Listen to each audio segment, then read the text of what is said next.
Simple reading of the chapter, the expansion of the British rule. The expansion of the British rule. So 1600 is important because the formation of the East India Company happened in 1600. Then the Carnatic Wars in 1744 to मतलब क्या sir आपको 1763. Then the Battle of Plassey. Battle of Plassey is very important because British Empire started to expand properly after the Battle of Plassey. Then Battle of Buxar in 1764, then dual government in Bengal in 1765, then last Anglo-Mysore War, which is very important, 1799, last Anglo-Maratha War, 1818, last Anglo-Sikh War, 1849, and annexation of Awadh in 1856. All these events are very important, but we will come to know about this event after reading this chapter. The years after 1500 witnessed a scramble for power among different West European nations for the capture of various territories throughout the world. तो 1500 के बाद का जो समय था उस समय में ऐसा नहीं है कि बस ब्रिटिश मतलब क्या असर आपका बाहर निकले थे, बल्कि ये कह सकते हैं कि सारे के सारे यूरोपियंस बाहर निकले थे और यूरोपियंस बाहर निकल के मतलब क्या असर आपका दुनिया के अलग अलग हिस्से को कब्जा करते जा रहे थे. फॉर एग्ज़ाम्पल पोर्तुगीज़ बाहर निकले थे, स्पेनिश बाहर निकले थे, फ्रेंच बाहर निकले थे और उसी तरह मतलब क्या सब ब्रिटिश भी बाहर निकले थे. हाँ, ये अलग बात है कि सबसे ज़्यादा जो इस काम में सक्सेसफुल हो पाए वो मतलब क्या थे, ब्रिटिशर्स थे.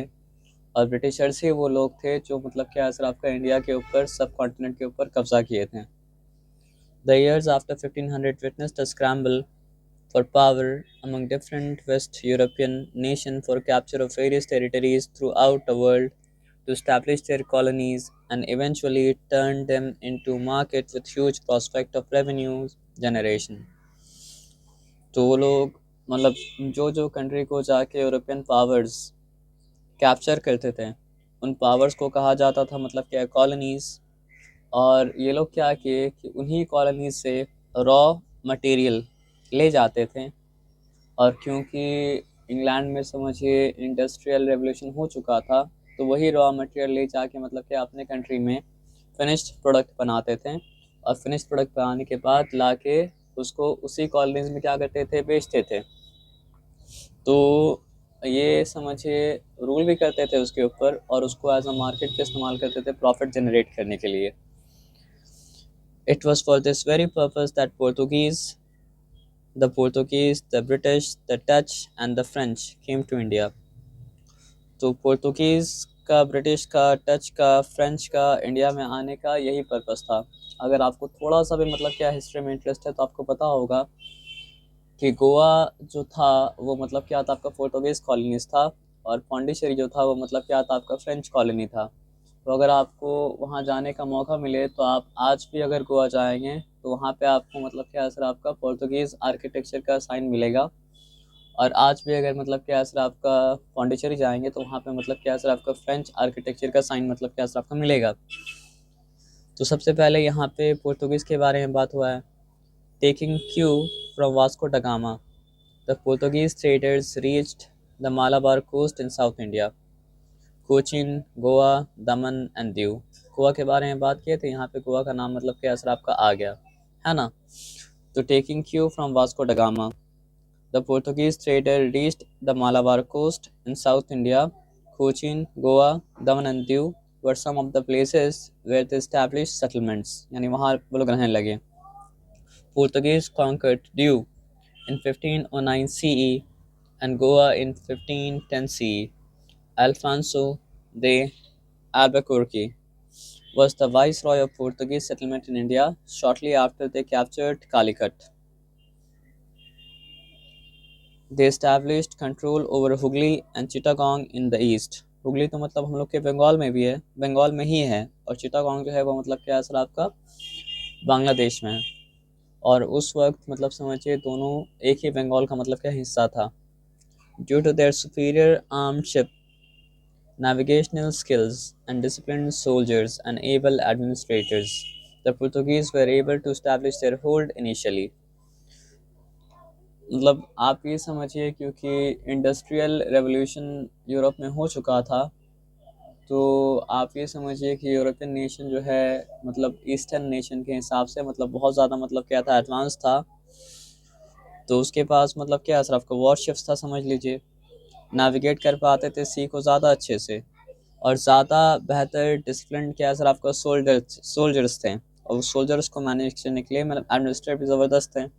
और ये बात आप ध्यान से समझिए, तो इसीलिए वो लोग मतलब यहाँ आ पाएँ, और आने के बाद मतलब कि अपना रूल यहाँ पे इस्टेब्लिश कर पाएँ इनिशियली। इनिशियली क्यों कहा जा रहा है, क्योंकि पोर्तुगीज़ के बाद फ्रेंच भी आए, फ्रेंच के बाद ब्रिटिश भी आए, डच भी आए, है ना। The Portuguese were able to establish their hold initially. Subsequently, however, most of their Indian possessions were taken over by the Dutch and the British. तो वो लोग यहाँ पे आके बहुत सारा थोड़ा थोड़ा जगह मतलब क्या कब्जा किया था इंडिया में, लेकिन ज़्यादातर जगह जो वो लोग कब्जा किया था, इंडिया के लोग तो उस कब्जे से बाहर नहीं निकल पाए, लेकिन डच आके कुछ छीन लिए उनसे, और ब्रिटिश आके उससे कुछ छीन लिए। अब आ जाइए द डच, तो इसलिए पहले डच के बारे में, उसके बाद फ्रेंच के बारे में, उसके बाद मतलब क्या ब्रिटिश के बारे में। The Dutch are the people hailing from Netherlands. Trading centers of the Dutch were set up at सूरत। तो डच अपना व्यापार का मतलब जो सेंटर बनाए थे, सूरत को बनाए थे, अहमदाबाद को बनाए थे, ब्रॉच को बनाए थे, नागापट्टिनम एंड मसूलीपट्टनम को बनाए थे। बट रियल इंटरेस्ट ले in trade with Indonesian island और स्पाइस आइलैंड्स। आप समझिए इंडिया वो लोग के लिए बीच में बस क्या था, एक स्टॉप था। वो लोग का मेन पर्पस था अपना मतलब कॉलोनी बनाना, किसको, इंडोनेशिया को, क्योंकि वहाँ पे मतलब क्या बहुत सारे different different kind of spices मिलता था, और इसलिए उस इंडोनेशिया को मतलब क्या था आपका स्पाइस आइलैंड्स भी कहा जाता था। They were engaged in profitable spice trade with countries of Far East. They were defeated by the British, who took control of the of their Indian possessions by the middle of the 18th century। तो India का कुछ जगह कब्जा तो वो लोग किया था, लेकिन बाद में जब मतलब क्या ब्रिटिश आया, तो वो जगह जो इंडिया का वो लोग कब्जा किया था डच, वो लोग के मतलब क्या है पोजीशन से मतलब क्या बाहर निकल गया, यानी कि वो लोग के कब्जे से मतलब बाहर निकल गया, लेकिन कब्जे से बाहर निकल के आज़ाद नहीं हुआ, बल्कि मतलब क्या असर आपका ब्रिटिश के पोजीशन में चला गया। In India the early French settlements included Pondicherry, जिसका नाम लिए थे, चंदेरनगुर, माहे and Karaikal. In 1668, the French factory was established at Surat. In the middle of the 18th century, when Dupleix was appointed governor, his ambition of establishing French Empire in India brought him in direct conflict with the British. This led to Anglo-French wars. अब हुआ क्या sir आपका, Britain भी ये चाहता था कि वो इंडिया के ऊपर कब्जा जमाए, और फ्रेंच भी ये चाहता था कि वो मतलब क्या असर आपका इंडिया के ऊपर कब्जा जमाए। तो दोनों आपस में लड़ने लगे, ताकि दोनों अपना अपना कब्जा मतलब क्या असर आपका जमा सके। तो इससे मतलब क्या असर आपका एंग्लो फ्रेंच वॉर का स्टार्ट हो गया। तो एंग्लो यहाँ पे जब भी बोलेगा तो उससे रेफर कर रहा है सर आपका ब्रिटिश को। जैसे आगे जाके मतलब क्या असर आपका एंग्लो मैसूर वॉर भी मतलब क्या असर आपका आएगा। अब हम लोग आते हैं मेन कहानी में, क्योंकि हम लोग के ऊपर 200 साल जो राज किया वो ब्रिटिश राज किया, तो सबसे इम्पोर्टेंट इन लोगों में से कोई है हम लोग के लिए स्टडी करने के लिए, तो वो ब्रिटिश हैं। The east India company was formed in 1600। तो ये बहुत इंपॉर्टेंट है, याद कर लीजिए। When was the east India company formed, the east India company was formed in 1600s। The east India company was formed in 1600। When was the East India Company formed? The East India Company was formed in 1600.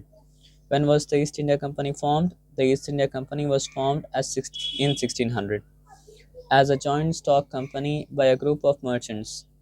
A charter from Queen Elizabeth granted them the right to carry out trade with the East.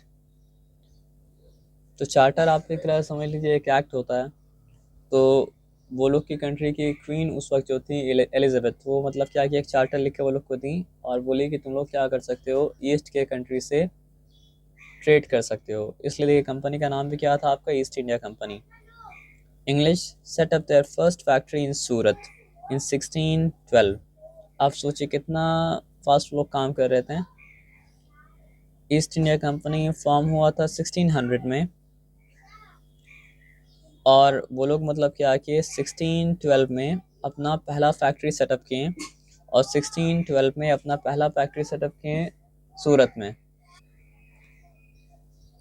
Sir Thomas Roe, the English ambassador of king James one, visited the country of visited the court of Jahangir and obtained trade concession for the company। और कितना अकल से वो लोग काम करते हैं कि ट्रेड के लिए कंसेशन भी मतलब क्या सर आपको जहांगीर से जाके मतलब क्या सर आपका ले लिए। He documented his effort in a journal published under the title Journal of the Mission to the Mughal Empire। Although the Mughals granted them trading rights, they were not allowed to arm or fortify their factories। तो आप लोग को थोड़ा सा अगर अकल होगा तो यहाँ बात समझ में आएगा कि वो लोग को हथियार का इस्तेमाल करना मना था, और वो लोग को फैक्ट्री के अराउंड मतलब क्या सर आपका किला बनाना, फोर्ट बनाना मतलब मना था। क्योंकि अगर वो लोग हथियार ला रहे हैं तो इसका मतलब वो लोग के इरादा में कोई ना कोई खोट है, और वो लोग किला अगर बना रहे हैं तो इसका मतलब भी क्या सर आपका वो लोग के इरादा में कोई ना कोई मतलब क्या है। तो मुगल्स क्या किया था, आर्म का इस्तेमाल मना कर दिया था, और मुगल्स क्या किया था, फोर्टिफाई करना मना कर दिया था फैक्ट्रीज को। तो ये बात याद रखिएगा। लेकिन कि ईस्ट इंडिया कंपनी फॉर्म हुआ था 1600 में, और ये बात भी याद रखिएगा कि इंग्लिश अपना फर्स्ट फैक्ट्री सूरत में सेटअप किए थे इंडिया में, और वो सेटअप किए थे 12 साल बाद 1612 में। ठीक है। Throughout the 17th century. अब किसी को अगर मतलब नहीं याद है तो हम मतलब क्या यहाँ पे बता दे रहे हैं, जान लीजिए। 1600 जैसे बिगिन किया तो मतलब क्या सर आपका 17th सेंचुरी बिगिन किया, और 1600 से मतलब क्या सर आपका 1699 का लास्ट आवर तक मतलब क्या होगा सर आपका 17th सेंचुरी होगा। ये बताया समझ में ना। और जैसे ही मतलब क्या सर आपका 1700 बिगिन किया, 1700 से 1799 का मतलब क्या है सर आपका लास्ट आवर तक क्या चलेगा सर आपका 18th सेंचुरी मतलब क्या सर आपका चलेगा। ये बताया समझ में ना। And it will keep on going so on. तो अभी क्या चल रहा है सर आपका 21st सेंचुरी, क्योंकि 2000 से बिगिन किया था 21st सेंचुरी। आया बात समझ में ना। तो आते हैं हम लोग यहाँ पे। Throughout the 17th century the might of the Mughal empire made the English rely on the goodwill of the empires. तो कंपनी तो स्टैब्लिश हो गया था 1600 में, और 1612 में वो लोग मतलब क्या फैक्ट्री बना लिए। फैक्ट्री बनाने के बाद अपने कंट्री से क्वीन एलिजाबेथ से भी मतलब क्या ट्रेड का परमिशन ले लिए थे, और मुगल के कोर्ट में विजिट करके भी मतलब क्या वो लोग ट्रेड कर रहे थे। यहाँ तक ठीक है, यहाँ तक कोई डिफिकल्टी वाला बात नहीं है। लेकिन मुगल्स क्या बोले थे कि आप लोग आर्म का इस्तेमाल नहीं कर सकते हैं, और आप लोग अपने फैक्ट्री को फोर्टिफाई मतलब क्या नहीं कर सकते हैं।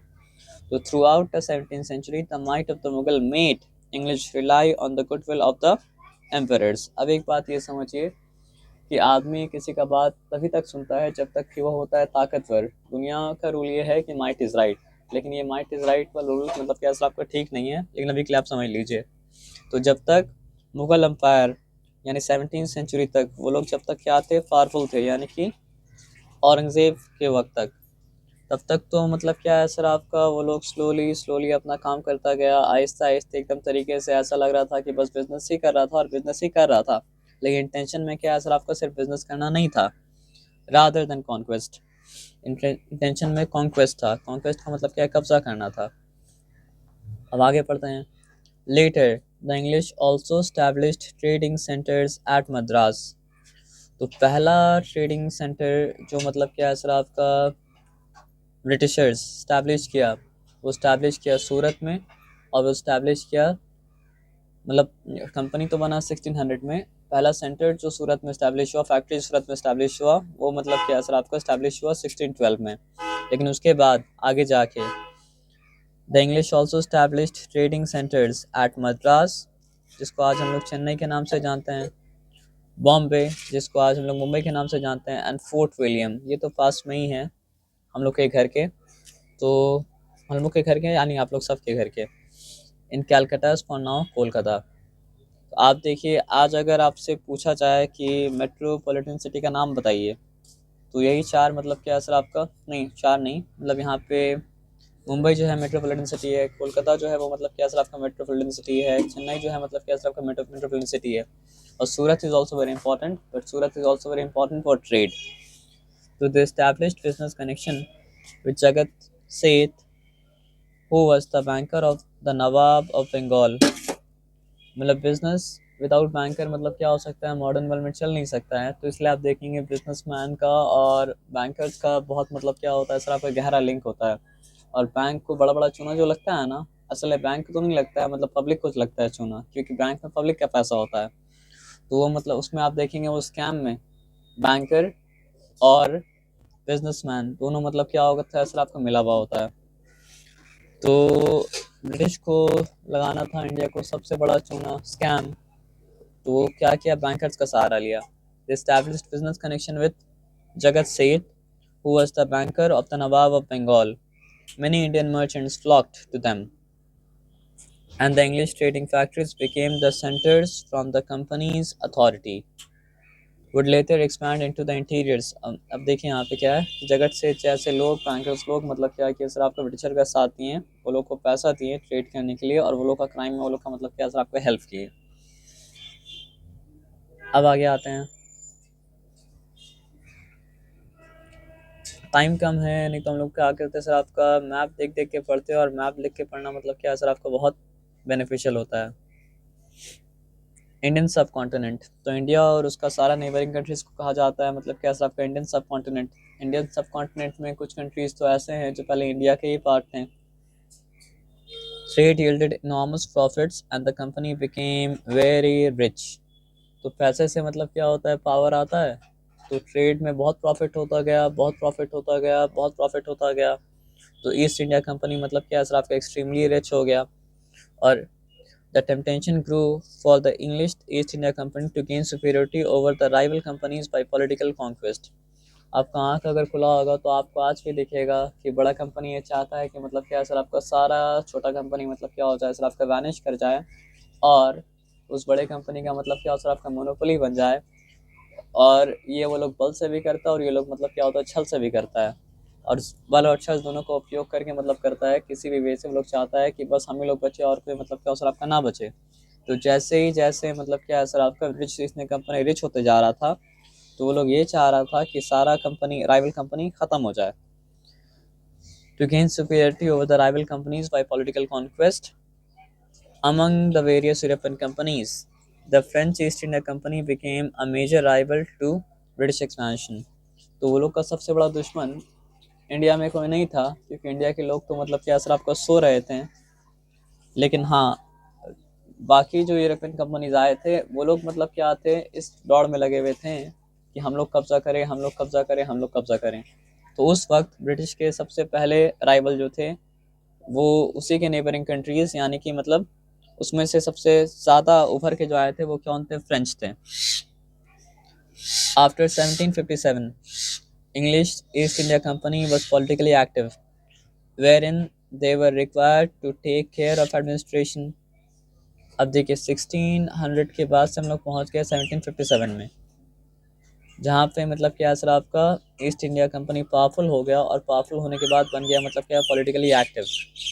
अब अगर वो लोग पॉलिटिक्स में एंटर कर जाएगा और पॉलिटिकली पावरफुल हो जाएगा, तो पहले ट्रेड करने के लिए ये लोग को मतलब क्या था सर आपका दूसरा का परमिशन का रिक्वायर्ड था, लेकिन अब ये लोग खुद ही मतलब क्या सर आपका लॉ बनाएगा और खुद ही जो मन में आएगा वो करेगा।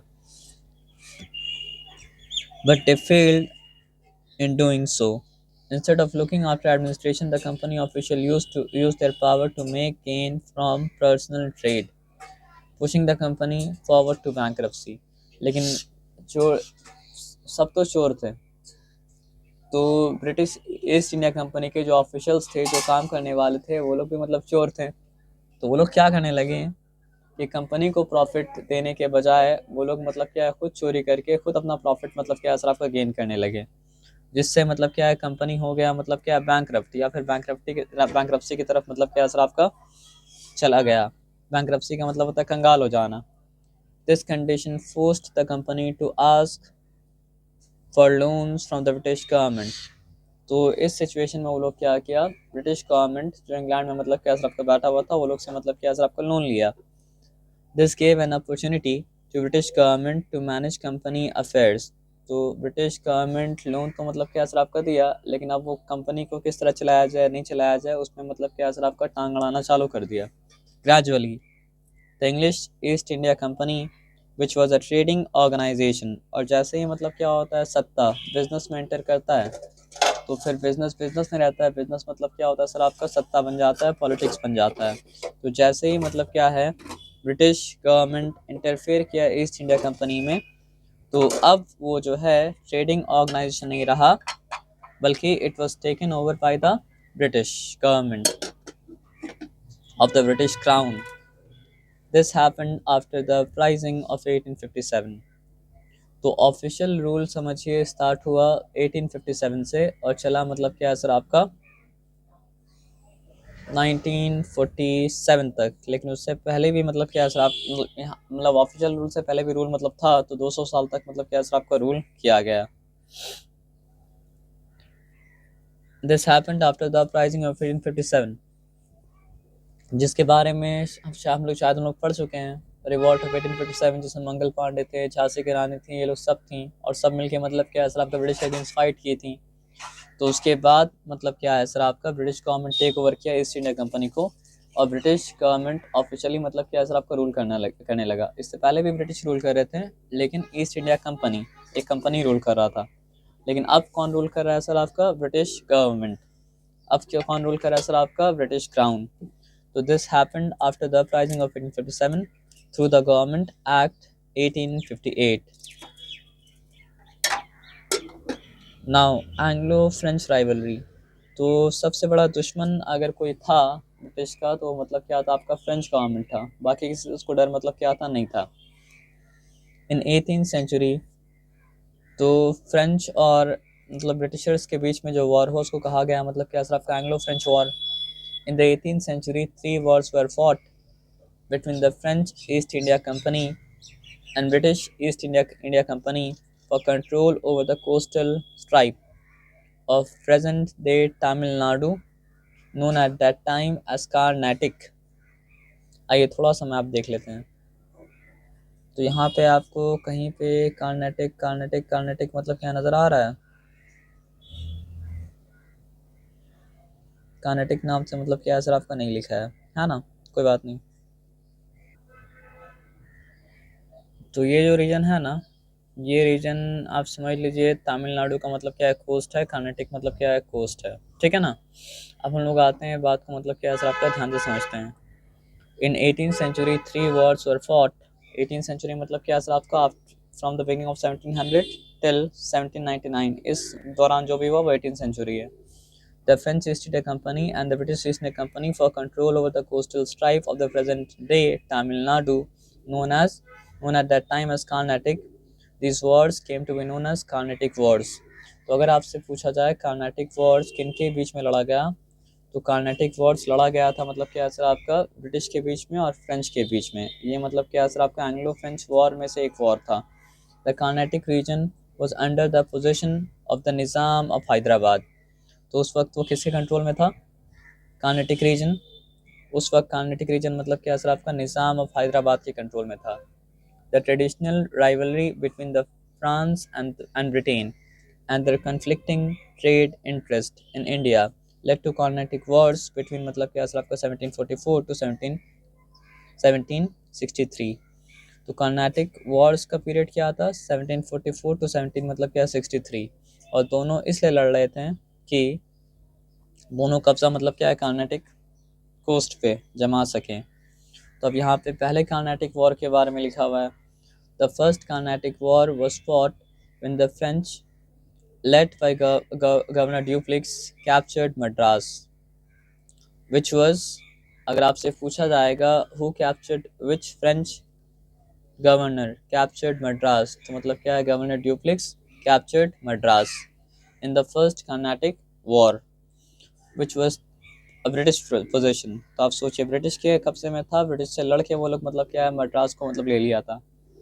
Madras was restored to the British as the part of peace settlement in Europe। तो यूरोप में वो लोग के बीच क्या असर आपका शांति समझौता हुआ, और फिर मतलब क्या असर आपका ब्रिटेन को दोबारा से मद्रास मिल गया। Following the Austrian war of succession, ये एक वो वॉर है जो यूरोपियन वालों के बीच आपस में हुआ था। अब आ जाइए आगे देखते हैं। Second Carnatic war. तो फर्स्ट कर्नाटिक वॉर का विनर कौन था? फ्रेंच। और फ्रेंच फर्स्ट कर्नाटिक वॉर में मतलब कि असराफ का मद्रास को जीत लिया था, लेकिन यूरोप में जो पीस ट्रीटी हुआ था उस पीस ट्रीटी के लिए मद्रास को मतलब कि असराफ को वापस दे देना पड़ा था फ्रेंच को मतलब क्या है, ये ब्रिटिश को हैंड ओवर कर देना पड़ा था वापस, लेकिन जीता फ्रेंच था। अब हम लोग आते हैं सेकंड कर्नाटिक वॉर में। The second Carnatic war was fought over the issue of successor of throne of Hyderabad and Carnatic with the British and the French supporting opposing candidates। अब यहाँ पे क्या है कि हैदराबाद, वो उस पर कब्जा तो मतलब क्या निज़ाम अब हैदराबाद का था। अब राजा के मरने के बाद नया राजा कौन बनेगा, इसमें आप हिस्ट्री पढ़ेंगे तो देखेंगे हमेशा कॉन्फ्लिक्ट है, हमेशा मतलब क्या असर आपका लड़ाई होता है। तो ये लड़ाई का फ़ायदा ब्रिटिशर्स पे उठाया और ये लड़ाई का फ़ायदा मतलब क्या फ्रेंच पे उठाया। एक कैंडिडेट को मतलब क्या असर आपका सपोर्ट किया ब्रिटिश, और एक कैंडिडेट को सपोर्ट किया मतलब क्या असर आपका French. This time French were defeated and Dupleix was recalled to France। तो देखिए आप, जीत में सब कोई साथ देता है, हार में कोई साथ नहीं देता है। वही गवर्नर ड्यूप्लेक्स एक बार फ्रेंच कर्नाटिक वॉर जिता चुका था, लेकिन इस बार फ्रेंच हारा, तो उसको वापस फ्रांस बुला लिया गया। बोला तुमको काम करने की कोई ज़रूरत मतलब क्या नहीं है, तुम किसी काबिल मतलब क्या अवसर आपका नहीं हो। The second Carnatic war ended with the Treaty of Pondicherry signed in 1754। तो इसके बाद भी एक समझौता हुआ जिसको कहा गया मतलब कि ट्रीटी ऑफ पौंडीचेरी, जो कि साइन किया गया मतलब क्या आपका 1754 में। तो ये बात समझ में आए, इसमें कोई डिफिकल्टी नहीं है। The third Carnatic war was fought in 1763। The 7 Years' War in Europe rekindled the Anglo-French hostility in India। शांति समझौता तो हो चुका था, लेकिन यूरोप में मतलब क्या वो लोग आपस में मतलब क्या असर लड़ाई कर रहा था, तो वो लड़ाई की वजह से मतलब क्या असर आपका इंडिया में भी वो लोग के बीच कॉन्फ्लिक्ट मतलब क्या असर आपका स्टार्ट हो गया। ठीक है। The French were defeated at the battle of Vendée wash. तो आखिरी जंग को कहा the French were defeated at the battle of Vendée wash in 1760। After the end of war in Europe, the British returned Pondicherry and Chandarnagar to French। However, except for these pockets, French power in India was almost negligent।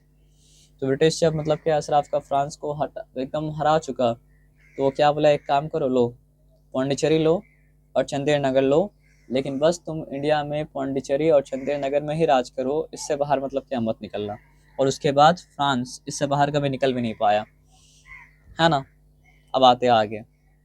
तो इसका मतलब India में मतलब जो है Portuguese आए थे, Dutch आए थे, फ्रेंच आए थे, ब्रिटिश आए थे, और सब चाहते थे कि इंडिया के ऊपर कब्जा करें। तो पोर्तुगीज़ का चैप्टर और डच का चैप्टर तो पहले ही मतलब ख़त्म हो चुका था, लेकिन ब्रिटिश और फ्रेंच के बीच में राइवलरी मतलब क्या चल रहा था। तो ब्रिटिश और फ्रेंच के बीच जो राइवलरी चल रहा था, वो राइवलरी जाके पहुंचा कहाँ, कर्नाटिक कोस्ट में, और दोनों मिलके कर्नाटिक कोस्ट के बारे में मतलब क्या सब लड़ने लगा, है ना। तो पहला बैटल मतलब जीता फ्रेंच मद्रास, दूसरा बैटल जीता मतलब क्या असर आपका ब्रिटिश, और तीसरा बैटल भी मतलब क्या असर ब्रिटिश जीता। और उसके बाद ये फैसला हो चुका कि ब्रिटिश मतलब क्या असर आपका विनर है। लेकिन ब्रिटिश जीतने के बाद क्या किया असर आपका, पौंडीचेरी और चंद्रनगर फ्रेंच को दे दिया, और पौंडीचेरी और चंद्रनगर ही मतलब क्या असर आपका इंडिया में फ्रेंच का कॉलोनी रहा। अब यहाँ पे हम लोग आ जाते हैं। तो अब जब राइवलरी खत्म हो चुका कि कौन रूल करेगा, तो रूल करने के लिए मतलब क्या आपका एक ही यूरोपियन पावर बचा, जिस यूरोपियन पावर का नाम मतलब क्या था आपका, क्या बोलते हैं उसको, ब्रिटिश। तो अब हम लोग सिंपली मतलब क्या करते हैं सर आपका, इसमें नेक्स्ट पार्ट में पढ़ें या इसी में पढ़ें, नेक्स्ट पार्ट में पढ़ते हैं।